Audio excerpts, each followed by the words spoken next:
All right, good evening, everyone. Welcome to the Smith Young Alumni Council's webinar, How to Navigate Switching Industries. My name is Mary Wagner. I work in the Office of Alumni Relations at the Smith School. Quick administrative notes before we get started in the panel. Tonight's webinar is being recorded, so please make sure to mute your microphones. Everybody's already doing that. You're all Zoom professionals at this point. Feel free to toss questions in the chat throughout the event and we'll address them during the Q&A portion at the end. And I just want to say a quick thank you to the Young Alumni Council Planning Committee for putting the event together tonight. And now I have the pleasure of introducing our moderator, Amartyo Sen. Amartyo graduated from Maryland Smith in 2018 with a double major in finance and management and organization. Amartyo is an account executive at Gong, just got promoted to that position. So round of applause for that. And I'm going to turn it over to him. Thank you, Mary. That was probably the best introduction I've ever had. I appreciate it. Thank you, everyone. Good evening. And thank you for taking some time out of your Wednesday to be here. I really do appreciate it. This topic is near and dear to my heart. I've been through some changes in my own personal career, and we've got some rockstar panelists here to walk you through their experience as well. I won't take you guys away from their time. Thank you, Eric, Barbara, and Cece for being here. And I won't do any myself a favor of letting you guys introduce yourself. So Cece, if you want to start off and give us an introduction to who you are, and then we can go with Barbara and then Eric. Perfect. Yeah, of course. So my name is Cece. For those who don't know me, but I do recognize some familiar faces / names, so that's cool. I graduated spring 2018. I did an accounting and finance dual degree. And then I moved out to LA where I started working at Deloitte. And I worked there for 3 years and recently moved over to Netflix. So that's sort of my transition that I'll be highlighting, but super excited to be here. I'm going to hand it off to Barbara. Hi, everyone. My name is Barbara Rodriguez. I graduated from Smith in 2013 with a bachelor's degree in accounting. Right after graduating, I was an audit associate at BDO. I'm currently a software engineer at Microsoft, and I'll go into more details on that as well later. So I'll hand it off to Eric. Hey, everybody. I'm Eric Ullman. I graduated in 2015, and while I was at the University of Maryland, I started a company called Java Zen, which was a healthy twist on coffee that I got from starting in my dorm room to selling about 1,000 stores like Whole Foods, Wegmans, Walmart, Target, a bunch of places, and went from that world of running my own business, and now I work at Amazon as a digital marketing manager. So quite the difference from 6 people to like 6 million, 1.3 million to be exact. Gotta love the range. Yeah, I remember Java Zen and trying it out. Love that. Thank you for the introduction. It's great. I'm so glad we have such varying backgrounds and experiences to share with us. For the audience members, if you have any questions, feel free to use the chat function, pop those questions in, then we can leave some time at the end for some Q&A. I guess to kind of start it off, these are some really interesting stories, and I'm just curious. And I'm sure, like, as you think about navigating, switching careers and changing careers in its place, what were the main factors that convinced you to make the change? And I guess I'd love to start this off with Eric, given your range of background. Yeah, so my whole life I intended to be running my own businesses, creating things. When I was 11 years old, I started selling things. I would buy things on eBay and resell them on Amazon. I would get hard drives for $30 and resell them for $80, and started a few websites while I was in high school. And when it was time to go to college, I was looking around and saw the Hinman CEOs program at University of Maryland. Is it still around? I hope it is. Yeah, good. Okay, so I saw that up on a big PowerPoint as I was a senior in high school, and I said, oh, I want to do that, because I knew I wanted to start a business while I was in college. And so, my entire life from when I was very young, my plan was to be doing my own thing. And so I started in 2014 and I ran the company until 2018. We got to a point where we launched a new product line, and that product line took the company in a bunch of different directions. And the main channel that was the most profitable for us was e-commerce, our own website, and also selling on Amazon. and we were very heavily invested in physical retail stores. We spent almost our entire marketing budget and a lot of our time working on supporting stores. Meanwhile, the way I was able to eat food and pay rent was through our sales online. So I knew that then I started developing my skills there because that's how I could grow the company and grow the profits. And I realized that I wanted to focus more on digital marketing, more on e-commerce, but it didn't make sense to shift the whole company that way. It's funny because now 5 years later, it is pretty much 100% online. It did take that shift. But at the time I wanted to go all in, and I looked for a company that I could work for that I'd be able to make an impact, something small, but also I could focus 100% on e-commerce. So I worked for a e-commerce company for about 4 years. The main product we sold was wine. I grew that from 6 million to about 15 million, and then got to a point where so now I'm like kind of in between like this startup and then small company mode. And then I had a bunch of different projects that I started working on my own, and nothing necessarily was growing enough to do full time. And the nature of a small company is that you wear a million hats and there's always fires to be putting out. The bloodline of the company depends a lot on each person, not necessarily one person, but every person. And it got to a point where that stress coming from basically 8 years, 4 years of running my own company, where if anyone's done something like that, how many panic attacks you have for many reasons. And so that stress for 4 years, plus the 4 years of stress at another company, and then wanting time to kind of work on my own things, plus having a baby and wanting to focus on things other than work, it made sense to me to look for something that I would continue growing my marketing skills, but wouldn't be completely like personally consuming as a startup or working for a small company. And that was about in October of last year is when I made the switch. And it's, been just kind of like breath of fresh air at the end of 8 years of kind of, waking up and getting punched in the face every day, I would describe it. You hear example could be, let's say you're doing a manufacturing run one day and you find out that one of your ingredients didn't arrive, but you have an order that has to ship out the next day. So you fly to San Diego and back and bring it as your carry-on in the same day and get the manufacturing run done. So that's the kind of stuff that, I love it and I'll probably get back to it one day, but that was the main factor, was looking at my life as a whole and thinking like, what kind of job can really allow me to take care of the rest of my life. That is very Gary V-esque, Eric, and it sounds like a very intense motivation to switch, and one very, very refreshing. I think it's really inspirational to hear from a UMD alum that took the entrepreneurial route and really jumped in with both feet into that end. But it was also great to hear that with life changes, and congratulations on the baby, of making that switch and landing it at an equally amazing place like Amazon. Would love to hear the same, same kind of factors or whatever else motivated Cece, for you to switch from industry to industry. Yeah, so like going to Smith, I felt like my skills best aligned with accounting and finance at the time. So I went headfirst into that, and halfway through college, I was like, as good as I feel like I am at this accounting thing, I don't really think I'm that passionate about it. And so I need to figure out what I am passionate about. And I was joking with myself, but the only thing I felt like I loved at the time was watching TV shows. And my roommates would tell you at the time in Commons that I was addicted to watching Netflix, Hulu, all of the platforms. And so I was like, maybe I could do something in entertainment. I don't really know what that looks like. Maybe I could do audit in entertainment. So I decided that I was going to start in LA and hopefully have entertainment clients and see where that was going to lead. And I did thankfully get entertainment clients, but it wasn't quite scratching that itch. And I was like, I want to do more. I want to do more. And so I started networking, just meeting people, saying like, hey, this is what I like to do.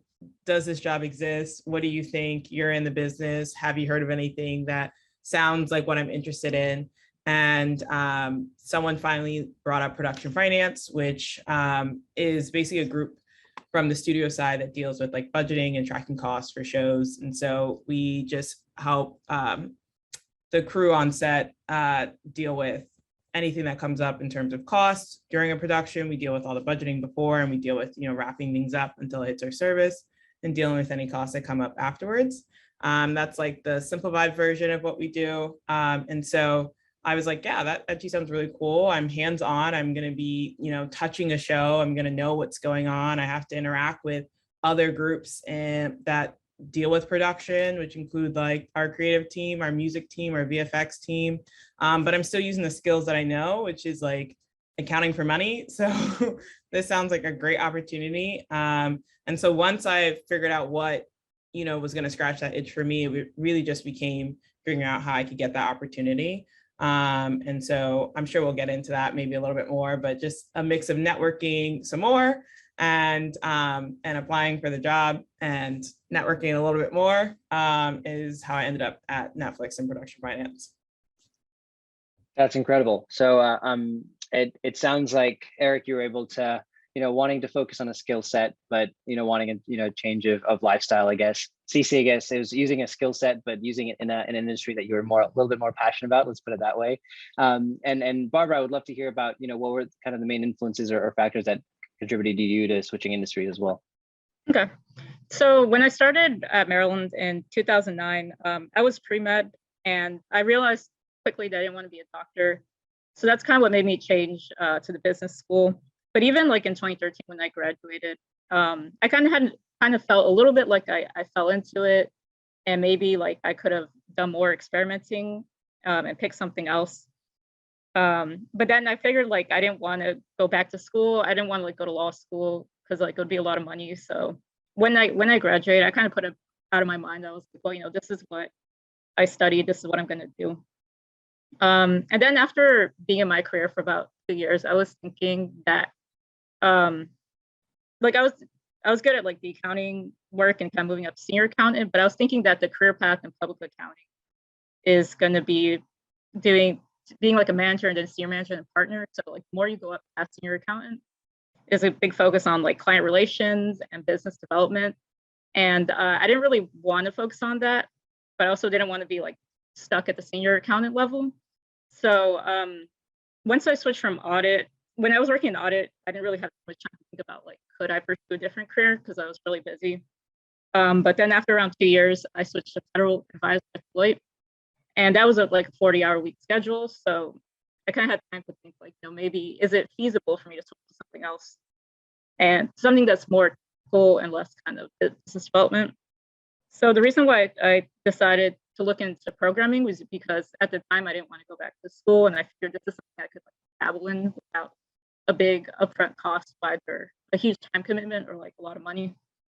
So that's when I started like programming after work. At first, just kind of like see if it was something I liked. And I did that for a while, for like 2 years. I was like doing like self-taught programming courses after work. And eventually, like I'd done it long enough, and I was like, yeah, I think this is a career I could pursue. And then eventually I decided the right path was going back to school. So yeah, that was kind of the motivation of switching careers and career that I picked. Yeah, no, thank you for sharing that. From what I'm hearing, there's one of the main things I'm hearing from all of these stories is, a lot of self-awareness and a lot of self-discovery, which I think is not as much talked about when you graduate and when you're out in the real world. I guess with all that being said, I'm personally curious, and I think what would be great to hear about is when you decided to finally know you wanted to do something different, right? Whether it was a lifestyle change, whether it was scratching a niche or of something you're more passionate about, or really just changing a skill set and wanting to do something you're more passionate about. How did you begin to create a new path for yourself? And I'll leave that for whoever wants to take it first. I can go.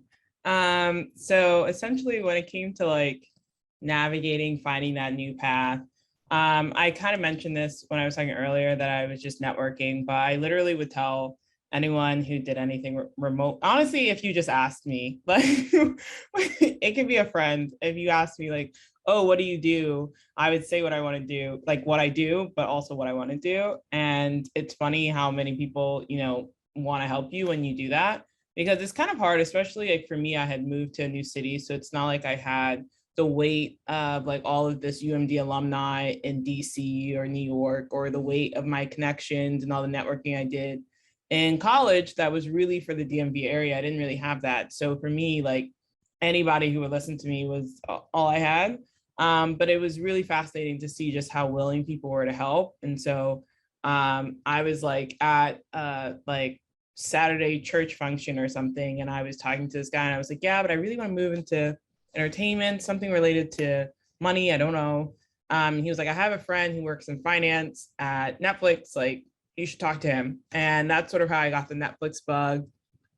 Found out a little bit what he does. It's different from production finance, but he really helped me figure out what I wanted to do. And then in addition to like meeting this friend through some guy I met at church, I was talking to a friend from UMD, and I was like, yeah, like this is really what I want to do. And she was like, oh, like I know somebody who was a producer, and she connected me to someone who did a program at Netflix. And I got to talk to her about her experience and what she liked and didn't like. And that really helped not only like inform me of whether or not this would be a path that I would actually enjoy, but it also helped me in the interview process. Because I was like, yeah, I know what you all do. Like I talked to this person, she gave me all this insight, and this is why I feel like I would be good at the job. And so for me, like it really was like meeting people and networking that helped me get to that path.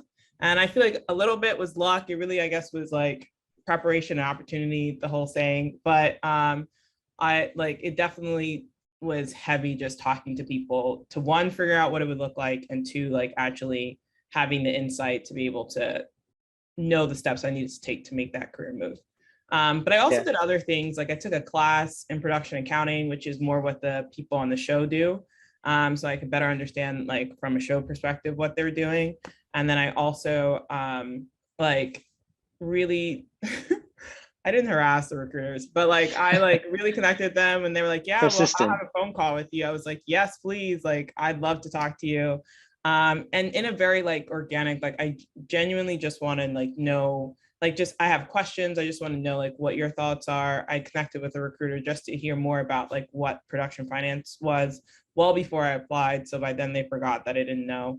But like I just like it wasn't like, oh, you have a job and I want it. It was like, well, you don't have a job right now, but I'd love to still connect with you and better understand, what a future could look like at Netflix if the opportunity presented itself. So those are the things that I did once I realized that this was the move I wanted to make. Sounds great. That's really exciting. Eric, I'm going to let you go next, but I think what's really exciting about that is, from what I heard, it was a UMD friend that put you in touch. So I'd like to have that on record, that the Maryland connection came in pretty strong. But there's a lot of which is really exciting to hear. Even out in LA, where we have a couple of alums there, but not exactly a stronghold. But that's great. A lot of networking, a lot of adding to your skill set by taking a course, and staying persistent, which I love to hear. Eric, you had a pretty strong skill set in e-commerce and a lot of experience in like kind of building that muscle, which kind of I guess lend itself to Amazon. But I'd love to hear a little bit more about how you kind of ended up and got yourself to Amazon as well. Yeah, so it's actually very similar. Just essentially talking to people, and I think that looking back at all the biggest accomplishments that things been working towards, it was always somebody who was that final step to make that introduction, to make something happen. So when I was leaving Java Zen, I started putting reaching out, seeing different job postings out there, reaching out to people on LinkedIn, and then I just talked to somebody I knew and said, hey, I'm looking for the next ending this chapter, looking for the next opportunity. And it's like, oh, hey, this company is always hiring. Why don't you go get an interview there? So, and then within a week, I started working at that next job. And then I was, starting to realize like what type of job would be best for me next, and identified Amazon as somewhere that would, checked all the boxes. I also, am fascinated by the company in general. And one of my good friends from middle school, actually, I saw on LinkedIn, he's new job at Amazon. I said, hey, how's it going? How's the new job at Amazon? How did you get it? What's it like? And we talked for a little bit, and then 2 months later, out of the blue, he calls me and says, "Hey, my manager's hiring on my team. You looking for a job at Amazon?" And so, well, great, let's do this. And it was a very intense interview process. The easiest part for me was getting the interview, and then, very intense, lots of questions, lots of rounds.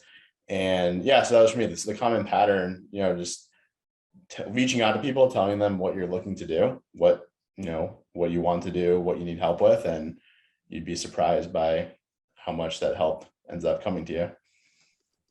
Amazing. No, that's great. And again, middle school connection, that that there's no saying, how far you can go back and get how someone can help you in the future. Barbara, I know that you obviously went back to school. So you went to go back to get a degree and actually develop a new skill set through higher education, but would love to hear anything else that you would add to, how you changed and how you made that change from industry to industry as well. Right. Yeah, so as I mentioned, so I started off by just kind of doing courses after work. So I did a course, a free online course, and then I did some personal projects coding. And then at work, there are also opportunities to do deploy extracurricular events that involve programming and automating certain accounting tasks. And yeah, I did that for about 2 years on and off. And then, so at the time, I didn't plan on going back to school. So I tried to apply to jobs, and it wasn't really going well. I didn't have the skill set. I didn't feel confident that I was qualified with what I had been doing self-taught. So I figured the self-taught, I didn't really, I wasn't effectively using my time as a self-taught. So I figured at that point it was time to do some structure. So I could either do a boot camp or go back to school. And I looked, I talked to Smith Deloitte, who had done a boot camp, and I looked at who had done boot camps. One person didn't like it. The other guy liked his, but it was $17,000, and I was I wasn't really sure that I wanted to invest $1,000 in boot camp when I wasn't sure if this would be a good return on investment. So I was leaning more towards school. So I looked at what that would look like, and Maryland. I went to Maryland, so it was easy to be readmitted as a post-bac, and I looked at the requirements and stuff. So it was, I guess, easier than I thought it would be. It was 50 credits, which I could do part-time, and it was $25,000 to $30,000, which it could be a lot worse if you're going back to school for a bachelor's degree. So yeah, I figured worst case scenario, even if I work at Deloitte part-time, I could get a job somewhere else and go to school part-time. And but I was able to talk to Deloitte, and they said I could work 20 hours a week for half my salary, so that worked out pretty nicely. And then school was good. I really liked the structure that you do the courses, and everybody else is on the same path. So it's really easy to talk to people about set yourself up, have a good resume for when you finish school. So I was able to do 2 summer internships and a part-time internship, and then do a lot of technical interview prep. I for be in a really good spot for when I graduated. And so my 2020 summer internship was Microsoft. So I got a full-time offer there, and yeah, so that was the path. Awesome. No, thank you for sharing that, because it goes to show that it is an option to go back and actually relearn that, get that degree, relearn the skill, and pivot that way. And I think that's something that not many folks think about, and I'm glad that you were able to share that with us. I know we're coming up to the 30-minute mark, and I want to give some time for the audience to ask some questions as well. I'll just wrap up with 1 or 2 more questions. I think hindsight is 2020, and I think you can, there's always ways we can improve. Looking back now, knowing what you know, and being in the position that you are in, was there anything that you all would do differently about landing in the position that you are? Whether that's trying to go for the job straight out of graduation, or maybe doing something a little differently to help maybe even change where you are today. Would love to hear just those reflections. And for that, maybe we'll start with Eric. It's a good question. There's a lot of looking into each my startup, and then each company I've worked at. There's a lot of things I would have done differently, within each. And I think the overall theme essentially is stop worrying, that it won't work out, and don't, when something is very challenging, and you hit a really big stumbling block, like when starting a business and you have negative $4,000 in your bank accounts and you're renting out your bedroom to a friend so that you can afford to pay your designer to make the new packaging. And in those moments you think it seems like the entire world is ending, where really it's just like, looking back now, it's like, oh yeah, it was just this really hard thing I had to deal with for like 2 weeks. And I think that that's, looking back now that it's been, I guess, 8 years since I graduated, all the things that I thought were such big problems and catastrophic were really just really small blips on the radar, along the way. So having that perspective is, I wish I had that going back, can see forward and not make a mountain of a molehill. Yeah, no, nothing like a good old hindsight maturity as well. So great to put into perspective. Cece, would love to hear from you,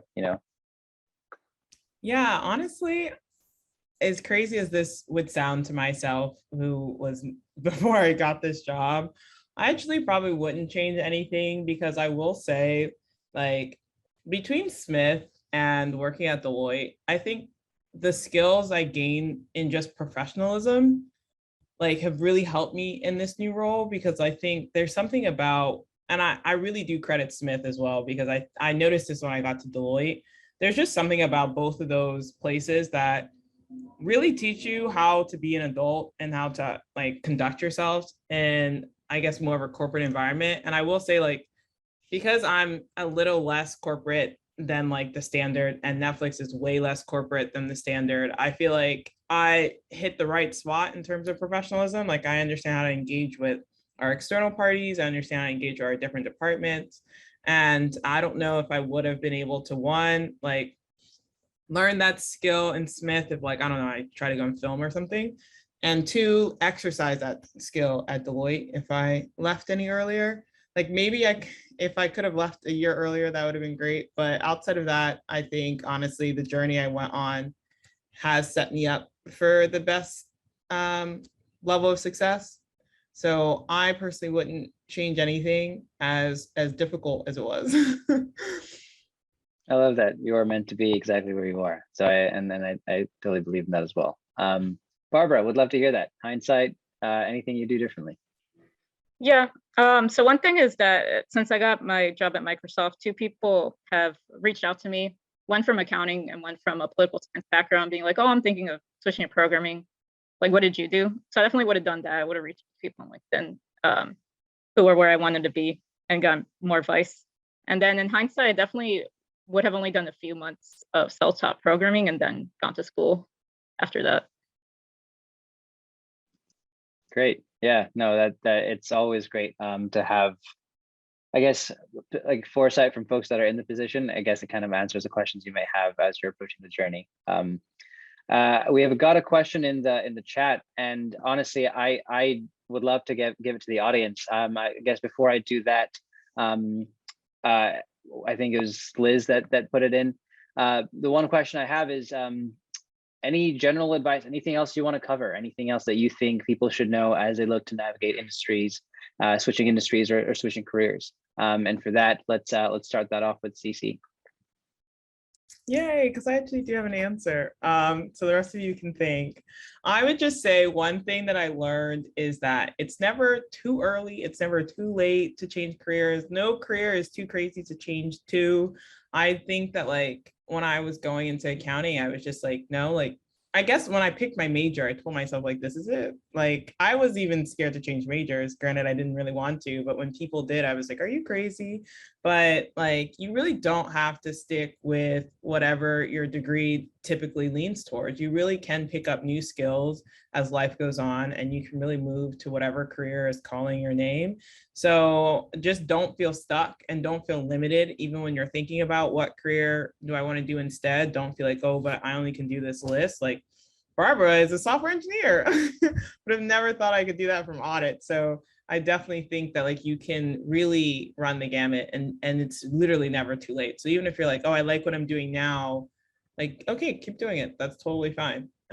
So I think that's something I would definitely want people to have as a takeaway. Barbara, Eric, anything else to add to that? Anything else you think people should know? Yeah, I would say that my biggest advice would be to get yourself involved in something that can give you exposure to many different aspects of, I guess for me, I would say of business, or whatever you're interested in. And, because what I've found that one was the way that I was able to, get the different jobs that I've had and also be effective in them is having exposure to so many different aspects like legal, HR, manufacturing, marketing, and everything, finance, everything in between. When you have that exposure, you start to know like what you start to know what you don't know, and you can understand how to better work with different people who have those skill sets. And you also learn, and I think this might answer part of the question in the chat, you also learn what you like and don't like. And one model that is often talked about like in marketing is like a T-shaped marketer. And the concept is like you have all the different aspects of marketing: SEO, paid ads, content marketing, email marketing, everything there. But the T is the one thing that you go really deep in. You have the broad exposure at the top, and then this deep expertise in one area. And that's the kind of marketer that a lot of companies tend to want to hire, companies that are more in the growth stage. And you can think about that outside of marketing, but more in whatever field you want to be in, having that broad exposure, but then finding that one thing that you can really dive deep into. So that T-shaped skill set, I think, is really valuable. So the advice would be to find an opportunity where you can either get the top of the T or the trunk, or both. Even better. Great way to think about it. Never thought about it that way. Barbara, anything else you would like to add? And no pressure. Sure. Yeah, so what I would say, I guess if you're not sure what you're passionate about, I would say maybe like your lifestyle, like your personality. So like what kind of work do you like office work, healthcare work? Maybe like start from there, and like what do you care about, like work-life balance, like making a lot of money? Just think like a good fit for like your lifestyle. And if you're not, like, yeah, I guess you have to do that you're super passionate about. If it's like maybe it's very risky and maybe you're like, well, you can do something that's in the middle, like it's like you're somewhat passionate but also a little more practical. So I guess really think about like the lifestyle you want, what kind of risks you're willing to take. So then I guess once you kind of have some ideas like narrowed down, I would say like for me, I think like doing a lot of research into like, if I go back to school, how much is it going to cost? Like, is this something that I have to get a loan, or can I do it from my savings? Like, how much time do I have to invest? Am I have to quit my job? So like, I'm going to pay. So like, doing all that research is good, and definitely like talking to people who can help you, or going on LinkedIn and trying to find advice from people before you like make a change is nice. At least for like my personality, that's what I would say. Yeah, no, thank you for that. We do have one more question in the chat. Again, if anyone is still online and wants to ask a question, please feel free. I think we'll go until this 45-minute mark. The other thing I would like to add, for folks who are looking for a change but not quite sure what they're looking to do. I started off in healthcare consulting, and now I do tech sales. My biggest strength was my network. If I didn't know, I would always ask. I would ask anyone on the Young Alumni Council that I'm a part of, anyone that had the Marilyn Smith logo on their LinkedIn profile. Those are the people that I would get advice from. And there's truly no other better way to learn or to make connection for someone that's to look out for you. Bethany entered a question, which I think would very much benefit everyone's thoughts here. Any advice for staying aware of opportunities or talking to recruiters for future opportunities that may come along, even if you're not dissatisfied in your current role? A little bit to say here on the concept of recruiters. When I was looking to make a change, I spoke to a mentor, and he gave some advice that led me to essentially, the core of the advice was basically find a recruiter who hires for the job you want to have, and talk to them, or for jobs that pay however much you want to pay, or whatever criteria. Find that recruiter who does that and talk to them and say, hey, here's where I'm at. Here's where I want to be, either in this job, or I want to earn this much or get hired at this level, and say, how do I get there? What would make you speak very strongly about me to one of your clients?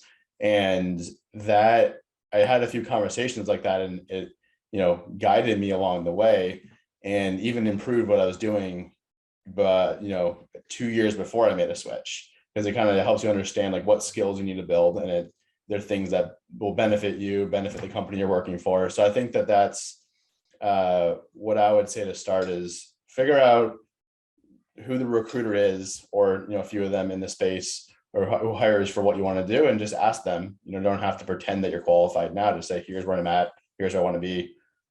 How do I get you to call me in 2 years with that opportunity, or 6 months, whatever it is?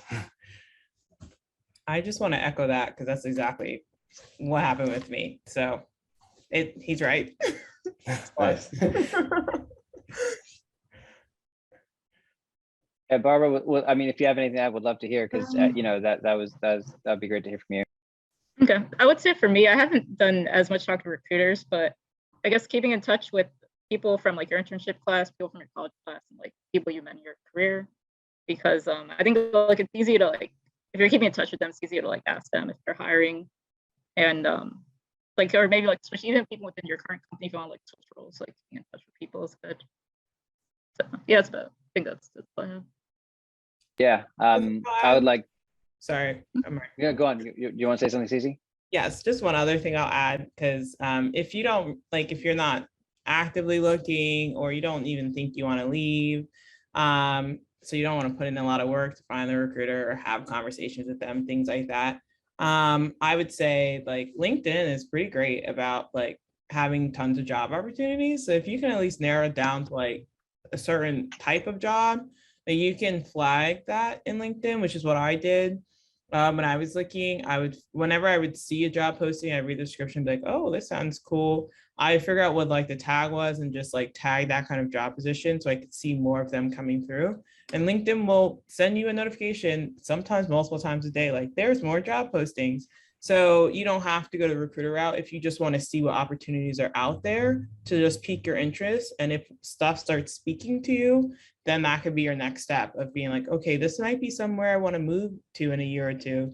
Let me see if I can find a recruiter. So I guess depending on where you're on the stage, but if you're just like, I just want to see what's out there, LinkedIn is a great resource for that. Absolutely. No, I completely agree. I wanted to add my 2 cents here as well. I couldn't echo CC more about LinkedIn. Like that is your best friend if you're looking to make a change, looking to grow your network. And I'm not being paid by them to say this. The other thing I would say is recruiters, to give you an idea of what they're trying to do, they're still selling a product. They're selling the dream of working at the company, and you are ideally their end user, or like the end customer. What would be helpful, I mean, for folks that are just looking to learn, if you're not sure what you're passionate about, and more on, or just want to keep in touch with folks. I actually have a Rolodex of recruiters at companies that I want to end up maybe working at one day, whether it's Amazon, whether it's Google, whether it's you name it. Even if I'm not looking, I'll just make sure I nurture them and keep in touch with them once in a while. And LinkedIn's a great way of doing this. Like they just announced that they got promoted. Congrats to promotion. Hope you're doing well. If you got promoted, they get that notification as well, which makes probably you more and more attractive candidate when the time's right. But I think the in of having someone in HR and at recruiting is going to separate you from ever having to submit a resume on a portal. I strongly believe that if you it's never a good idea to submit a resume on a portal. I'd rather have someone refer me in, which again speaks to the power of networking, knowing people, knowing recruiters, and the Maryland alumni community as well. I know we're coming up on the 45-minute mark. Before we do anything, I want to say thank you to our panelists here for your time, taking out your Wednesday evening or afternoon if you're in LA, CC, and not gonna complain there. But also for sharing your wealth of knowledge of how you ended up where you are today and the journey that you took to being here. We're super proud of you as Smith alums, and so glad that you came back to share some of your time here as well. And then thank you again for the audience. I know Liz, thank you for putting on your video and being in presence, but also thank for everyone for being here, listening, taking some time to show up, and being a part of this experience in this webinar. Anything else that anyone wants to add before we wrap up? Mary, I'll hand it back to you for any closing remarks. All right, thank you all. Just a couple more administrative notes. The webinar recording will be sent to everyone once we get the closed captioning added. And we invite you all to connect to our panelists on LinkedIn, use that network. And also we have the Young Alumni Council has their own LinkedIn page that we invite you to follow. I'll put that in the chat now. That's where we have our notes. You can see who's on the council, different. We have event information, things like that. And the next webinar that the council is working on right now is how to leave your job on good terms. So once you all figure out what industry you want to make a move to, we are going to walk you through how to make that move without burning any bridges. So information on that webinar will be available on that LinkedIn page, and we will also obviously send it out to everyone. But thank you all for joining. Panelists, thank you all for sharing your stories. It was very inspiring and encouraging.